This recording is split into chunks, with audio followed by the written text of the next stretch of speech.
there was never any public understanding, of course, because they're not a part of our private lives, but of that breakup. Like, it's no surprise to me that I ended up making a movie about relationships and the complexity of determining whether a relationship is over, because it is not an overnight process. It's very difficult. And the idea that relationships can come to a place where you become strangers. Like I always I remember the date because it was my birthday, but this is March 2020, March 10th.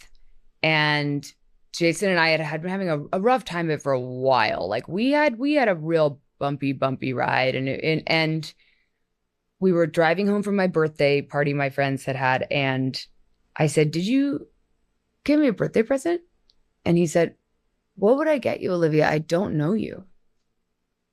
And he wasn't wrong. We didn't know each other anymore.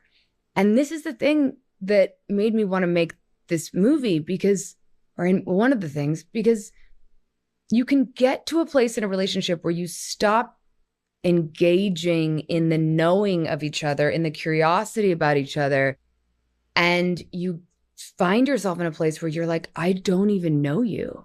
And that was a point, that was when we realized it was over.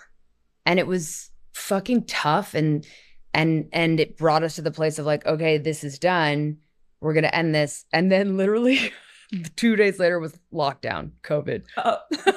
You're like, oh. And then I'm sure there were a lot of couples. I wonder, it would be really funny to have a convention of like everybody who broke up the day before lockdown and then had to live and then be like, we are now co-parenting in the same house, and obviously trying to make it work and trying to put it back together, because you want to always put it back together for your kids until you realize like this isn't helping anybody.